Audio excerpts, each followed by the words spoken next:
Let's turn to our first panel now, which is titled Joining Forces for Sustainability.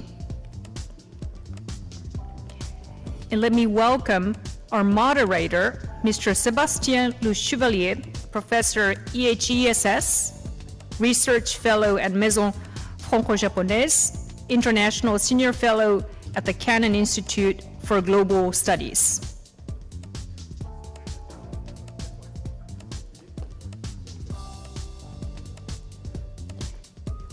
He will be welcoming his panelists. Thank you.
Good morning, everybody. My name is Sébastien Le Chevalier, and I'm very pleased to be here with you and to moderate this first roundtable.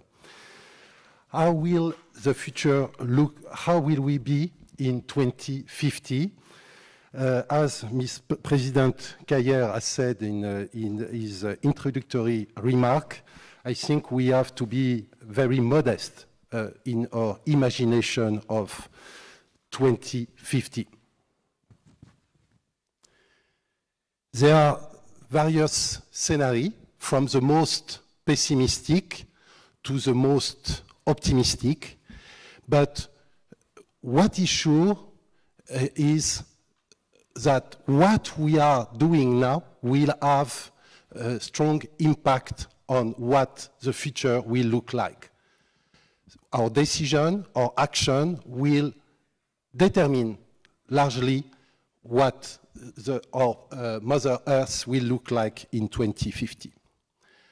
The second conviction I would like to share with you is that we may do many things at the individual level as citizen, consumer, as companies, organization. But to face the challenges ahead, we need cooperation. We need a joint action, and this is why I think that this panel is particularly interesting to look at individual action of a variety of companies and actors, but also to think together about the collaboration, the joint action. I'm now very pleased to introduce our four distinguished speakers. On my left, I would like first to introduce Ms. Miyake Kahori, Chief Sustainability Officer at Aeon. Thank you, Ms. Miyake. Maybe we can welcome her. Thank you. The second speaker will be Mr. Jérôme Chouchan, CEO of Godiva Japan, South Korea, Australia, New Zealand, and Manufacture Belge de Chocolat.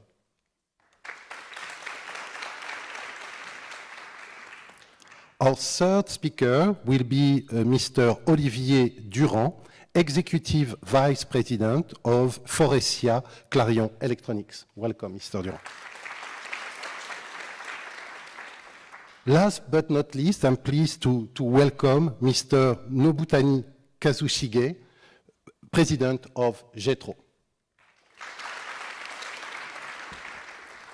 Let me say a few words about the organization of this roundtable. Each speaker will have less than 10 minutes to give his or her vision on what sustainability is and what kind of concrete action have been already implemented by your company or your organization.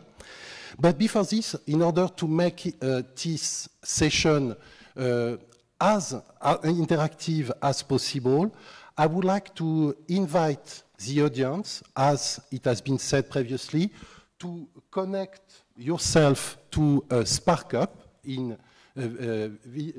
using this tag, and on this tag, on SparkUp, you will find a certain number of questions, and exactly, you see the sign.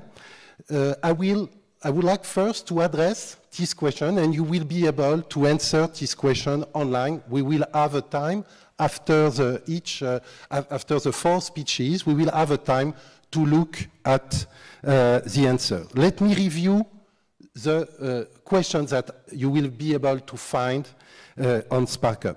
First question, do you know your personal carbon footprint? You have 40 minutes to investigate this question. To give you a concrete example, for example, 1 kilogram meat production releases 36.4 kilogram worth of CO2. And 100 kilometers by plane produce 23 kilograms worth of CO2.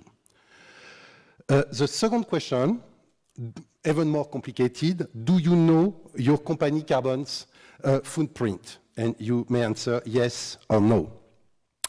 Last question, within your company, would you be ready to launch, you would be ready to launch a project that improves the sustainability of your company department by 10%, under which condition? You have 4 options. One is only if there is a financial return on investment. Second possibility, only if all competitors are doing the same, or it becomes an industry standard. C, only if you can measure the tangible and intangible added value for the company, and D, in all cases. You will also, of course, I hope you can, while you answer this question, you pay attention to the 4 speeches, but with the hope that this session will be interactive and valuable for you, we ask you to define in one word what the meaning of sustainability, okay? So please try to answer this question, and we will show the result afterwards.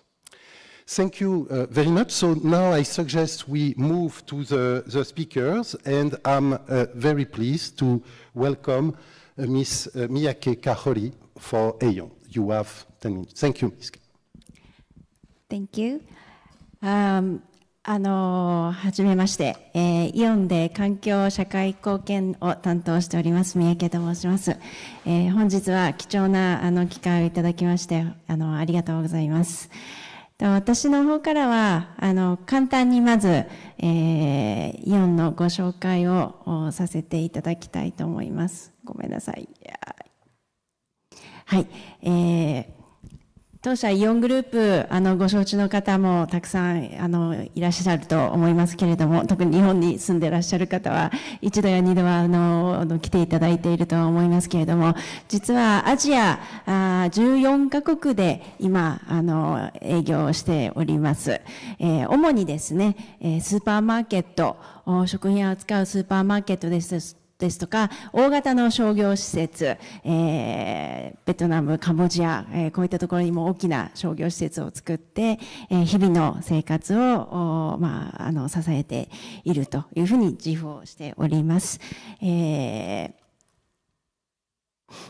こちらが、いつもご紹介するんですけれども、イオンの基本理念というふうに言われているものでございます。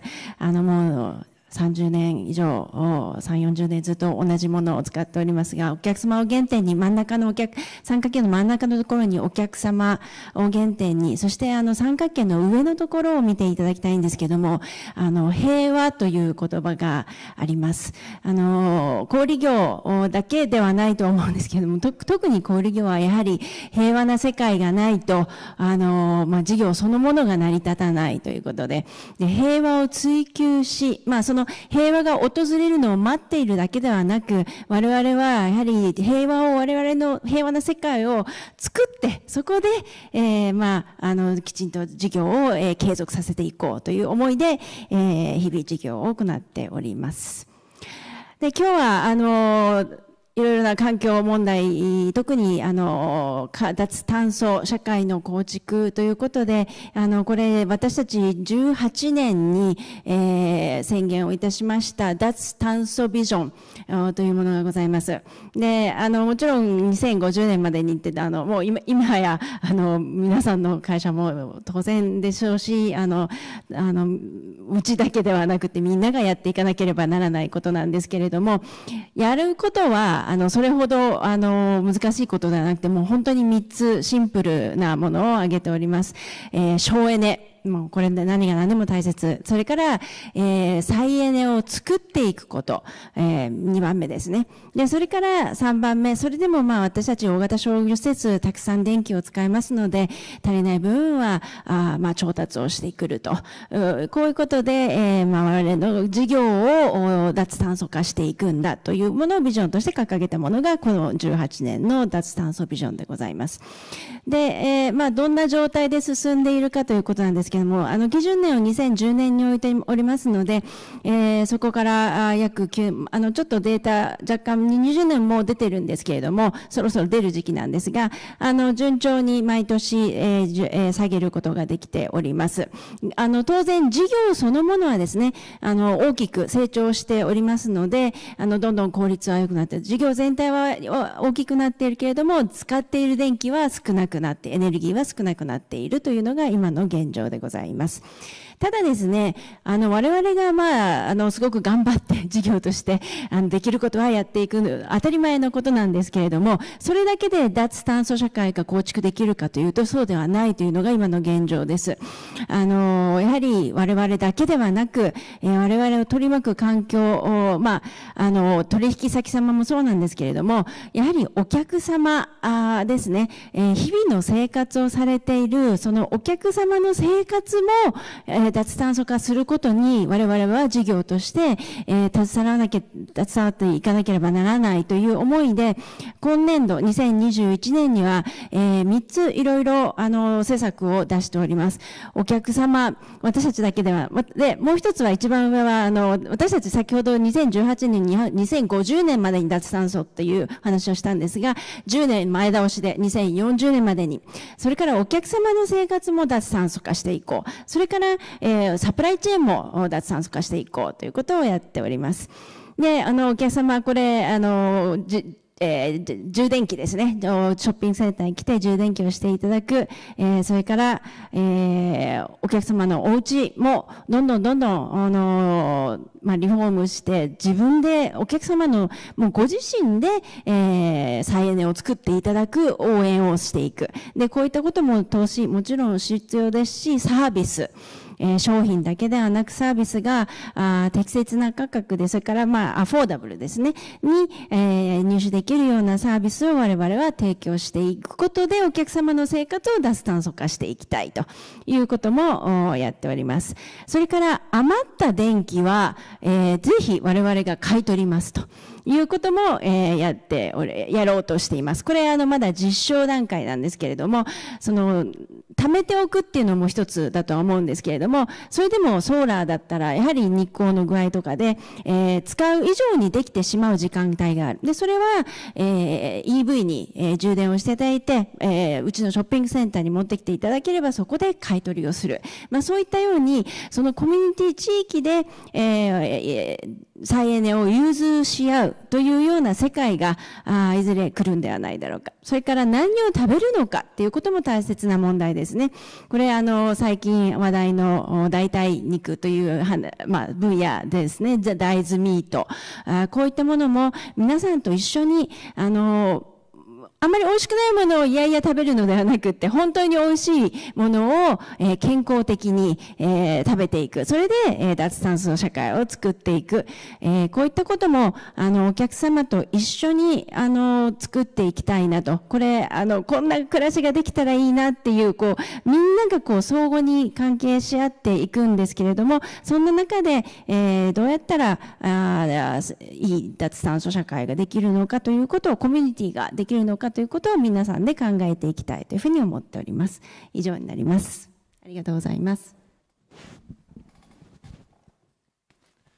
Thank you very much, Ms. Miyake, for your very interesting speech. Obviously, sustainability is a big challenge in your sector, and I guess you make the life of your colleagues much more complicated, but it's for the good, of course. We really appreciate the concrete example you gave in terms of effort for sustainability, and again also combine these concrete steps combined with a vision and a target for 2050. Thank you very much. I would like now to move to our next speaker, who is a representative of different sectors, but with some interaction. We are now moving to the food industry, and everybody likes chocolate, but do we know the impact in terms of CO2? Maybe not when you eat the chocolate by itself, but to import the goods and to sell. So I would like to give the floor to Mr. Chouchan, and we invite you to give your vision about sustainability and to explain the concrete steps that you introduce. Thank you. Thank you very much. Good morning, everyone. So, yes, as you said, chocolate is a wonderful product, but in terms of sustainability, it's also high in the rank to make change, to be careful. And why is it so? It's because there is a lot of deforestation when you produce chocolate, so the whole supply chain is impacted. For Godiva, we look at sustainability as a value. It means something which is a spirit and which in times will have concrete action. But to be very honest with all of you, we are at the beginning of our journey. And I think many companies are also like that. So let me update you where we are. So first of all,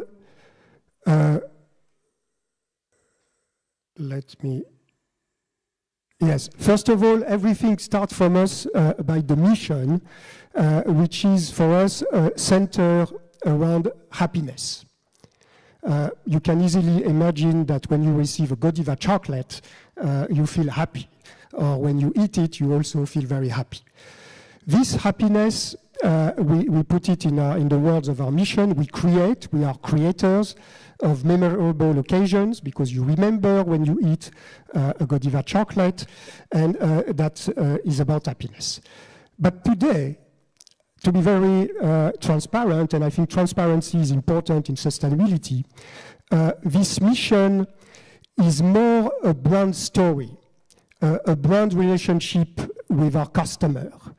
It's not yet fully manifested in the supply chain and the whole ecosystem of our suppliers and our distributors. So the challenge going forward is how you create this in all your value chain.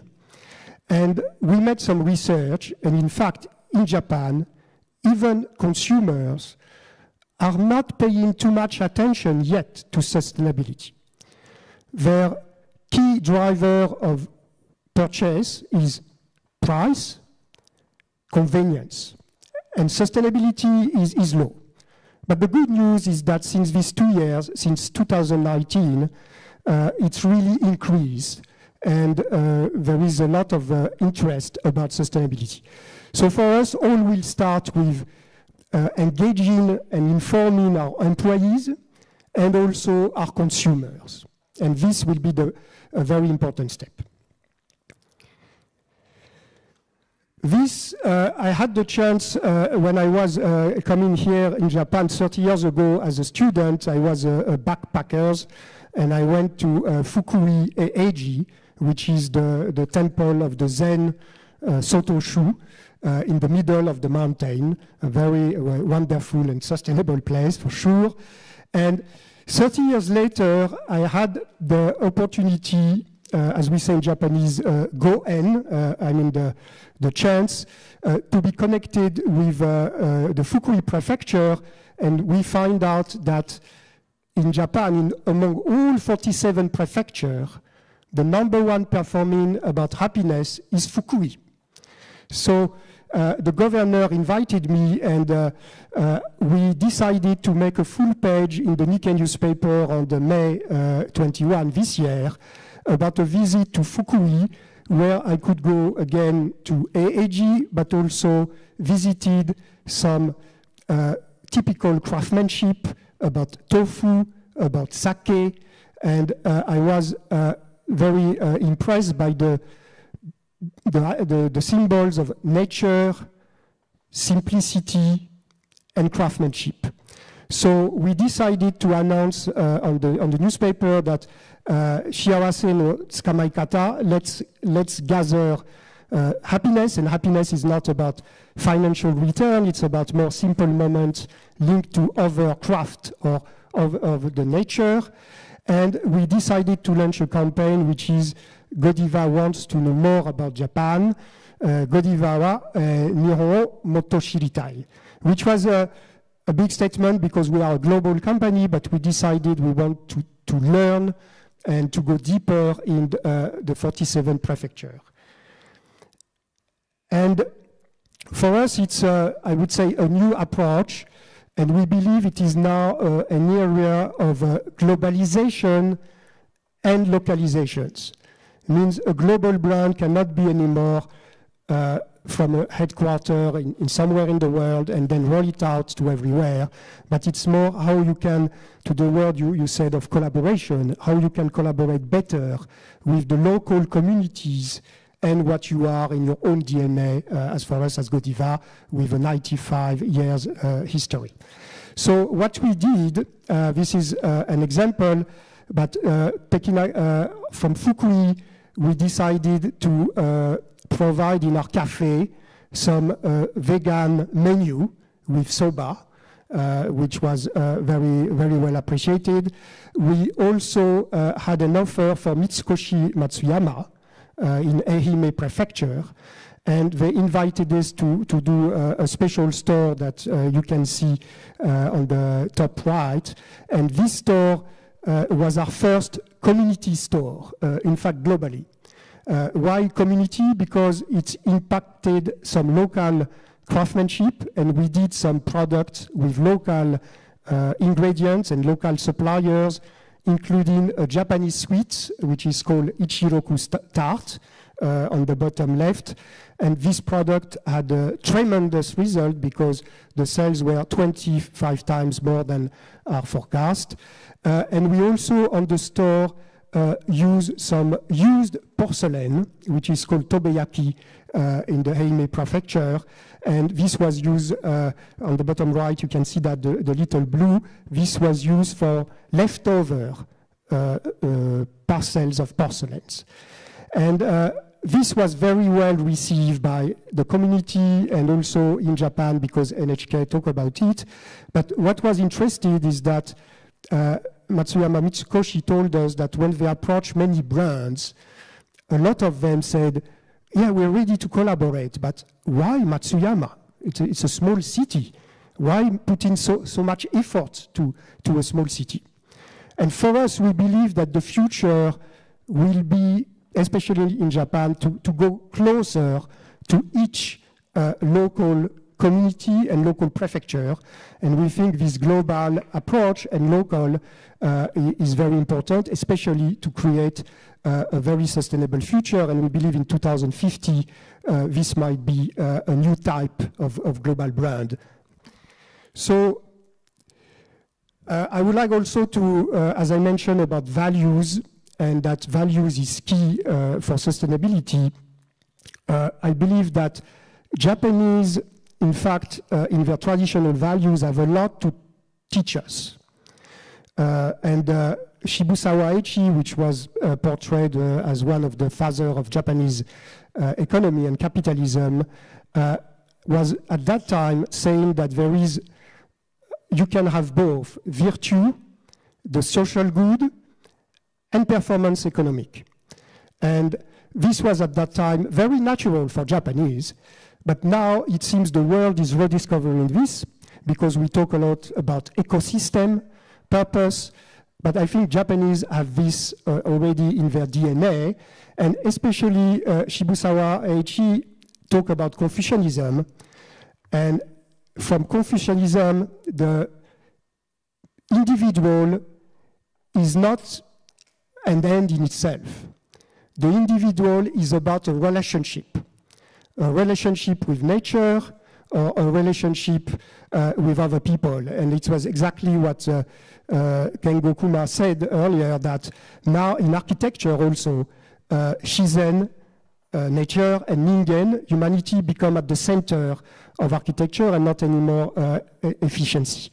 And I think Japan has a message for the world and for France also, because we are very close to the Japanese thinking, and we don't need to rediscover the wheel. We simply need to go back to and learn from the traditional Japanese roots, to move from an ego system, which is me, my company, to an ecosystem, which is much broader. And then to finish, and on this principle of how to be inspired on this sustainability journey, we think it's beyond some numerical targets. Quantitative targets are very important and we need them, but before that we need also the proper process and proper management to get there. And here I would like to share with each of you a Japanese words which impacted me very much in my business and my life also, which is called Seisha Hichu. Seisha Hichu means right shooting always result in a hit. This means in Japanese archery, which is called Kyudo, which is very different than the Western archery, the target is just an outcome. It's not a goal. It happened as a consequence of the proper form, and the proper form is the proper mind, the proper spirit, and the proper body form. So the question is, for our business, what is the right management? What is the right management that will give us the target we wish for a sustainable world? What is the spirit of generosity with other people, with consumers, but not only, suppliers, employees? And what is the spirit also, as the Japanese said, of sincerity, makoto? How we put this into our management to create a sustainable future. I think Japanese traditional values have a lot to teach us, and I would say they don't need to copy what is happening in the US, as this has been the case after the war. I think they can really be a real voice of inspiration to the world and to the French community in particular, for us to create a more sustainable world. Thank you very much.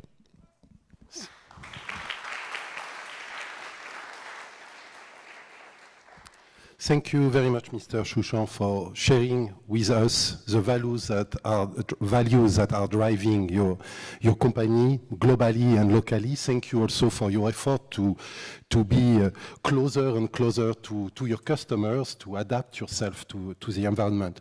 It's true that when we eat a chocolate, this is not particularly the time we are thinking about sustainability. So it's a challenge for you to, at the time, maybe the time of happiness, to think about something that could make us a little less happy when we, but it's of course very important to be transparent, as you said, and to inform the consumers. I will certainly go back to both of you during the Q&A session to ask you a question about the information to the consumer. How can we inform people about the consequences of their action and the alternatives that exist? You gave some example, and if we can engage in this discussion during the Q&A time, it would be wonderful through some example. Information about, so knowledge about the externalities of our action is very important, and that's why I would like to invite you again to answer the questions that were asked and to access to them and to try to answer. We will have a look after the first presentation. So now I would like to move to Mr. Durand and to very typical and well-known French company, Faurecia. I will let you introduce your company, Mr. Durand. We are moving maybe to different issues now. The issue of sustainability is certainly a big challenge, of course, for you and for your company. But the way you address it and the issues you're facing are obviously very different from the ones that were discussed previously. So, Mr. Durand, the floor is yours. Thank you very much. Good morning, everyone. And indeed, if we can, thank you. Indeed, it's a bit of a different company from Godiva, for sure. We would like to say that we are in favor of happiness. I will come back to that. So, what we are actually a producer of car parts for car makers. And we are not the typical green company. Okay, what we do is actually we transform steel and we transform plastic. That's traditionally what we do. And 1 car out of 3 has some Faurecia products. Either it's a seat, or it is in fact the inside of the car, or it's the exhaust system, that's the depollution that you have in the car, or it is what is called Clarion Electronics, and Clarion Electronics is the part that I'm leading. This is in fact the electronics, the infotainments, the displays, and the global headquarters of this activity is actually based in Tokyo. So, we are not a green company, but we have a very strong ambition to be CO2 neutral in what we do by 2030. So the first step is actually that we are talking about being neutral on what we produce, on the way we produce, and 2030 to be more neutral also in all the environment, all the supply chain. And 2050, our target is to be, in fact, fully neutral, including the utilization of our products when they are on the road in the cars. Why we have those objectives? It's simply speaking because, first of all, it's a conviction. I think similar to my colleagues, it all starts with a conviction from the company. It is the case for the management, it is the case for the company. We believe that we have a responsibility towards the planet and what we do. We are in the car industry, needless to say that this is obviously the case. The second reason, just as important, is actually that it makes sense. It makes sense for our employees in terms of attractiveness. It makes sense for our customers. People that are using cars are expecting an evolution on the CO2 footprint of what they buy. It's obvious after what happened in the past, in the recent past, and clearly the new generation is more cautious, more attentive to this aspect. And it makes sense actually to our shareholders, our investors, our suppliers, and the whole ecosystem is looking for it. So it's a necessity for the planet, but it's a necessity for our business. Now, how we do that? The first thing is that we are working on being more sustainable in the way we manufacture.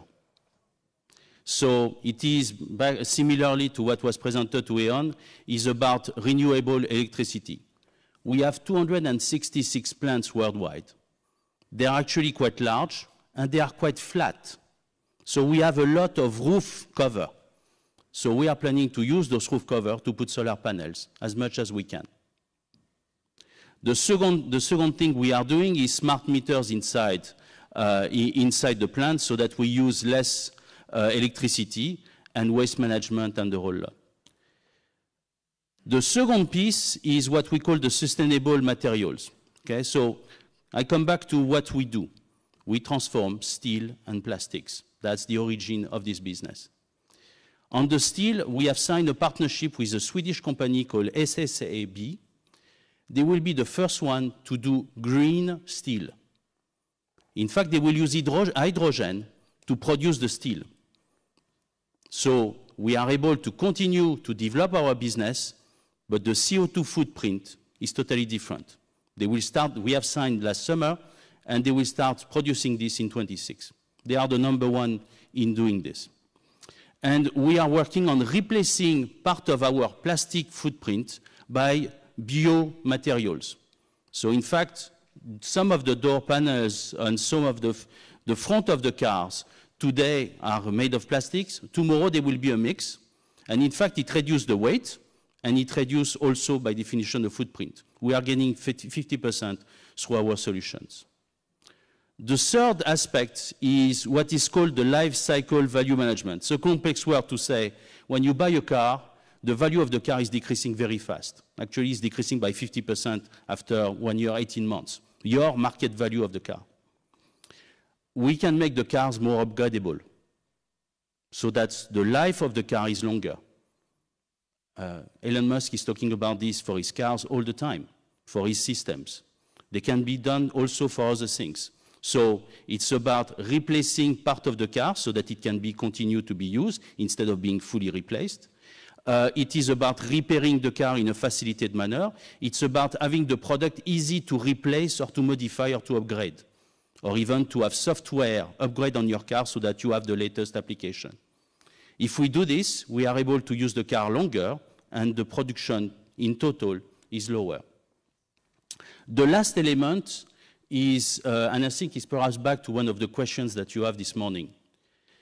If we proceed naturally in an industrial company, we will not move in the right direction, because the natural tendency will be to look at the financial aspect and say, it's too expensive. So we are implementing in all our process an internal carbon pricing, 75 euro per ton. It's quite high, so it is forcing people to look at it, and it is embedded inside the calculation so that it's not only financial aspects that are driving decision in the future, so that we get new ideas. And the last item I would like to mention is that we have another strong conviction is hydrogen. We are developing, in fact, the tanks and also what is called the stack. So, in fact, is everything that is linking to the electrical engine. So, in fact, we are allowing car makers to be able to propose either a full hydrogen car, electrical engine plus this, or an hybrid. And I think the hybrid is the most interesting. If you go for an hybrid car or an hybrid truck, you are able to reduce the size of the battery, and you know that batteries are not very green. And in fact, even for the engine itself, it is helping. So we are a strong believer in this. Hydrogen, actually, it's the same charging time as, in fact, what you do today with your current car. It has full autonomy. It's giving flexibility. The usage are in trucks, in cars. They are even development, actually, in planes. And we are building a full solution with some partners on this. We are in partner with Michelin. We have a joint venture in Symbio. We are partnering with Air Liquide to propose a full solution that allows the development of hydrogen. And we are saying that we are aligned with the Japanese government, which is very strong on this initiative. We are ready to support. And we believe that the combination of this will make our company successful and will make also, in fact, us being part of a greener car industry. Thank you.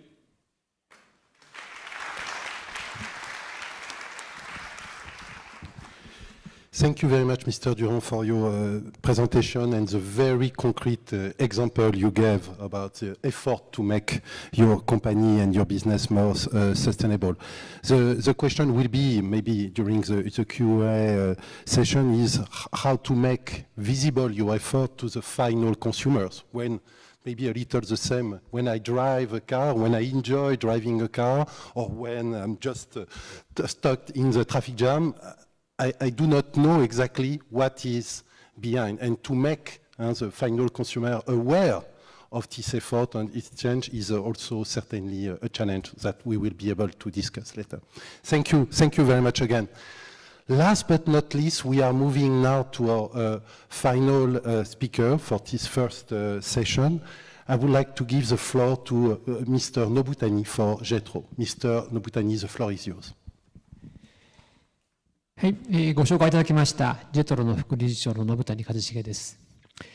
本日は持続可能な未来への道を進むために国際協力の力が重要であることについてお話を申し上げます。まずJETROについて少し説明をします。JETROは日本政府の機関であり、貿易と投資を振興する役割を担っています。設立以来60年以上の歴史があり、国内に49、海外に76の拠点を持っています。海外の事務所ではその国のスタッフが数多く働いています。パリの事務所でもパリジェンヌが日本とフランスの協力を具体化するために働いており、世界で最も活発で魅力的な事務所の一つです。次に本日のテーマの持続可能な未来と国際協力の力についてお話をします。持続可能な未来とは何でしょうか。日本とフランスは共に1000年以上の歴史を持ち、豊かな自然、個性あふれる地方、洗練された文化、愛すべき人々の暮らしといったものを育んできました。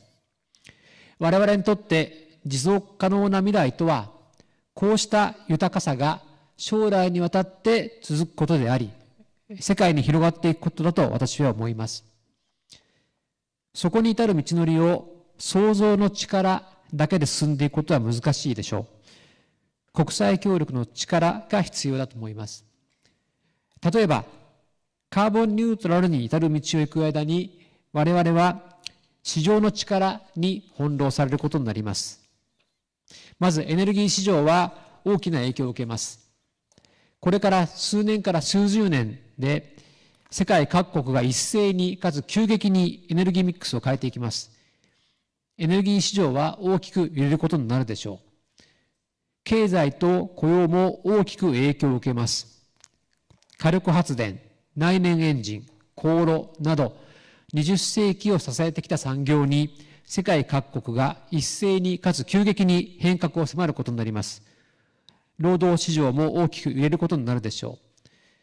こうした不都合な真実から目をそらさず、国際協力の力によって前に進んでいかなければならないと思います。では、日本とフランスは国際的な協力を進めるためにどのような役割を担うことができるでしょうか。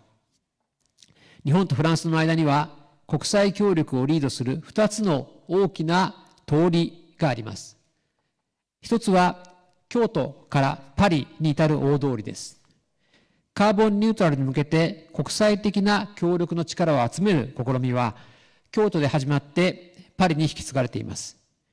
これによって国際協力の力が形作られ、太陽光や洋上風力が世界中に広がっています。もう一つは東京からパリに至る大通りです。今年東京で開催されたオリンピック・パラリンピックでは、自由、公平、友情、個人の尊厳といった基本的価値を世界で共有することの素晴らしさが改めて確認されました。世界の人々が力を合わせることの素晴らしさはパリに引き継がれました。JETROでは東京オリンピック・パラリンピックの開催に合わせ、ネットゼロリーダーズサミットを開催しました。私が議長を務めたセッションでは、中国、マレーシア、インドの大企業、そしてアフリカで活躍する日本のスタートアップ企業のトップがネットゼロに向けた彼らの取り組みを共有してくれました。またこのイベントは4500件以上報道され、そのほとんどは海外での報道でした。世界の人々は共に前に進んでいるように思います。日本とフランスが協力できる具体的な例を3つ挙げます。まず、日本とフランスには素晴らしい才能を持つ人々がいます。先日、日本人の物理学者が気候変動に関する研究でノーベル物理学賞を受賞しました。過去にも LED の研究やリチウムイオンバッテリーの研究で日本人がノーベル賞を受賞しています。フランスの理工系人材の素晴らしさは有名です。数学分野のノーベル賞とも言われるフィールズ賞の受賞者もとても多い。フランスの人材には世界中が関心を寄せています。第2に、日本とフランスのビジネスコミュニティは協力を深めています。日本企業は世界で初めて量産型の EV を生産しました。ハイブリッド自動車を生産したのも日本企業です。今年中には世界で初めて水素運搬船がオーストラリアから神戸に水素を運んできます。日本に入ってくる FDI の残高はこの20年で6倍になりました。今日ここにいるゴディバ、フォレシアが日本にいることを私はとても誇りに思います。日本に RD 拠点を持つフランス企業もたくさんあります。第3に、日本とフランスのスタートアップコミュニティは成長しています。2020年のフランスのスタートアップへの投資額は初めてドイツを上回ってヨーロッパ2位となりました。日本のスタートアップはティームジャパンではなくてボーングローバルです。フランス企業と協力をするスタートアップもいます。このように日本とフランスの協力は国際的な協力の力をリードし、持続可能な未来に向けた厳しい現実を乗り越える力を生み出すように思います。ジェトロでは日本とフランスの協力を深める多くのプログラムを実施しています。京都からパリ、東京からパリへの大通りが COVID-19 の前のように国際色豊かな人々の協力の場所になるよう皆様と一緒に努力していきたいと思います。ありがとうございました。Merci beaucoup.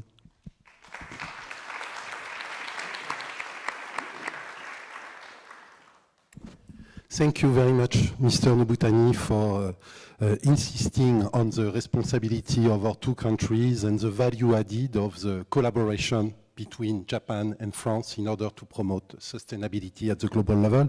Maybe the question I would like to ask you later on is how to make globalization more sustainable. Your organization is, of course, very much involved in the development of export, import, and foreign direct investment. The issue for a government organization like yours is how to promote this trade, this investment in a sustainable way in collaboration, as you mentioned, with countries like France. Thank you for the quality of your talk and for also the concrete actions that have been introduced in your respective organization. Before moving to the Q&A session, and I invite also, of course, the audience to ask some questions in using the same software that I described. I hope we are able now to show the result of the questions that were addressed on the screen. I discover the result with you. Do you know your personal carbon footprint? Yes, no. Yes, a large majority don't know. Thank you for your honesty. I don't know who are the few people who are able to describe their personal footprint. Next question. Do you know, yes, do you know your company carbon footprint? And again, without surprise, the large majority of answers are negative. So again, we are back to the issues that was raised by Mr. Chouchan about transparency, communication, education about this data. I think it's, of course, maybe a key takeaway for today. Last question, within your company, you would be ready to launch a project that improves the sustainability at which condition? So majority is D, so all cases, but among the three alternatives, the C answer, only if we can measure the tangible and intangible added value for the company, got the major, relative majority in terms of answers. Maybe we move now to the meaning of sustainability. Oops, it went a little. So when you think of sustainability, which word comes to your mind? Long term, future, ecosystems, that was a concept introduced also, responsibility, balance, harmony. So yes, I think these values can be emphasized in our discussion. So thank you for participating to this survey. So there were several questions. I will look at them and try to convey the question to you. But first of all, let me address my own question for the limited time we have. We still have 10 minutes, so I will ask you to be relatively brief. So maybe Ms. Miyake and Mr. Chouchan, so my question was how to inform your customers about the sustainable nature or unsustainable nature of the product they buy and they eat, they consume. What is already the strategy of your respective companies, and what could be a better strategy in the future? はい、ありがとうございます。先ほどちょっと質問の最初のところで自分のカーボンフットプリントをご存知ですかという質問で多くの方がノーだったんで当然だと思います。知らない人の方が多いと思いますし、私も自分の分かるかって言ったら分からないのが今の現実なんですけれども、私たち小売業としてイオンではですね、多くの商品に第三者認証をつけているものがあります。サステナブルな商品ということで、シーフードでしたら ASC ですとか MSC とかギャップだとかいろんなその第三者認証でサステナブルであることを、それからフェアトレード、カカオなんかはねフェアトレードの商品もありますし、そういったそのマークをつけている商品を持って、自分がサステナブルなチョイスを消費者の方が取れるようにするのが我々小売業の役割だというふうに思っておりますが、それだけで十分かと言われるとそうではないと思っています。やはり商品一つ一つのカーボンフットプリントが一体どうなのか、A と B の商品があったときに、選択ができるようなもう少し詳細な、カーボンフットプリントのアナラシスそのもの分析が、できる状態にまだ今世の中はなっていってないんですけれども、そういった状態にこれからみんなで協力して、それは我々小売りだけではなく、取引先サプライヤーさん、それから消費者の皆さんも含めて、その社会を構築して一つ一つの商品のカーボンフットプリントがどれぐらいなのかが表示、一番理想なのはおそらくここに表示をされて、それをお客様が選択できるというような世界がをどうやって作っていくのかっていうことを今後考えていけたらいいなというふうに小売業としては考えております。Thank you very much, Ms. Miyake. So I would like to address the same question to Mr. Chouchan. Thank you. So we have, of course, some classical action like sustainable cocoa or recycle packaging and so on. But what we feel now the most important is to create a shift in values. And first of all, it starts with our employees. And our employees do not know yet what is sustainability, why it's so important. I mean, our Japanese employees. So the first thing we will do is to create an app for internal purpose, and also some trainings, especially by e-learning, where every staff could learn what is sustainable and why it is good for the happiness of people and nature. So we don't want this to be a top-down numerical target. You have to do recycled packaging because everybody's doing it. No, we want to start by the less tangible, which is in the mind and which is in each individual employee, can be in our Tokyo office or in our 1,000 store staff, which are talking every day to the consumer. And this, in due term, will create tangible targets like better product and a better also promotion campaign, because the marketing department will naturally create those. And among these, for example, we are now in the making of a new line of product which we call healthy, sustainable indulgence. So indulgence is you enjoy, you don't think of sustainability at all. You really delight yourself in the pleasure of chocolate, but the ingredients would be very strictly made according to certain process and healthy and sustainable, but this will be a different line than our existing line, because we don't want to confuse the consumer, and we think the sustainability journey is a step-by-step process. So for consumer, this will start by this new line, which of course will have explanation on the packaging and a communication campaign in website and other media. Thank you. Thank you very much, Mr. Chouchan. So I would like to move now to Mr. Durand, a little tricky question. So we may imagine how Aeon and Godiva communicate to their customers.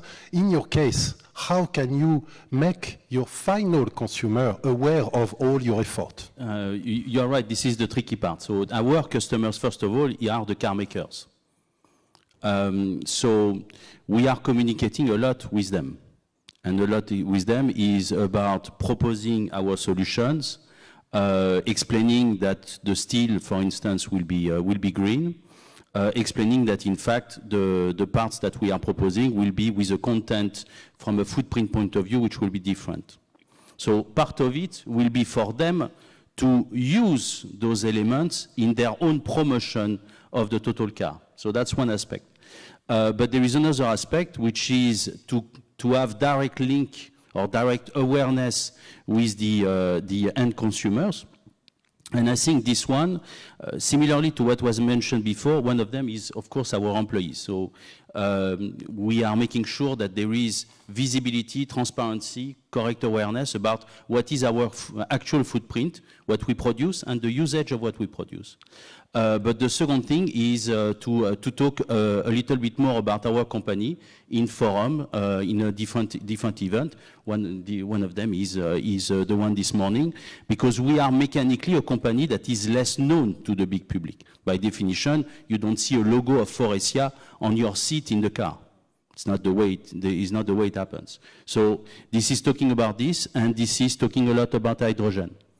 That's why we are participants in the forums that exist and the institutions in particular in Europe. That's why we have presented our investment plan to the different regulators in Europe, and we are getting in fact strong support, including financial support from German, French government and the European Union. It's about promoting it, but it's true, it's more indirect. Because this is the case. My belief is that car makers will talk more and more about this type of solution.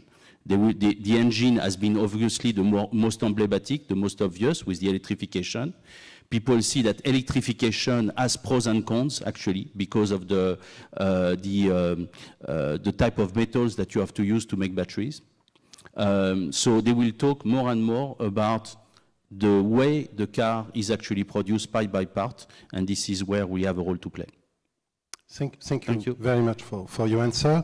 So we still have 2 minutes, and I would like to invite Mr. Nobutani to try to answer to this question on how to make globalization more sustainable. You started to answer in mentioning international collaboration, of course, but maybe I would like to give you the opportunity within 2 minutes, okay. 2 minutes for a very important question to give us some concrete examples. Thank you in advance, Mr. Nobutani.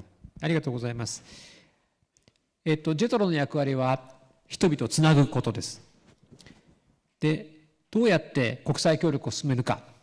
これはどうやってコンシューマーに伝えるかと同じことだと思いますけれども、meet people to share a dream ということだと思います。3つ重要なことがあると思います。1つは、できることを協力していくということ。できないことを求めて非難するんではなくて、できることを協力していくということ。もう1つは、トップランナーをリスペクトするということ。例えば、ゴディバではサステナビリティをバリューにしようとしている。これはとてもリスペクトしなくちゃいけない。あるいは、フォレスティアではカーボンフリースティールを初めて使おうとしている。これはとても大事なことです。トップランナーをリスペクトすること。劣等感を煽ることではないと思います。で、最後に、現実ではなくて夢を語ることが大事だと、こういうふうに思います。以上です。ありがとうございます。Thank you very much, Mr. Nobutani, for your comprehensive but synthetic answer. So I saw there were several questions, and we will share them with our 4 speakers. Maybe we don't have time to address them during this first session. So I would like to thank you, 4 of you, very much sincerely for the quality of your presentation. So I would like to convey everybody to thank our speakers.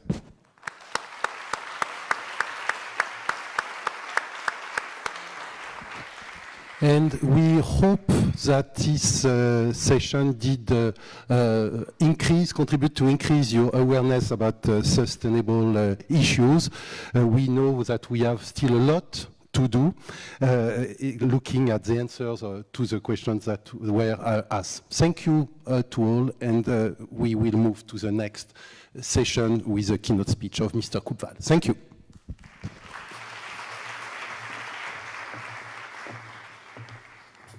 Thank you, dear panelists, and thank you for the moderator as well, Mr. Le Chevalier.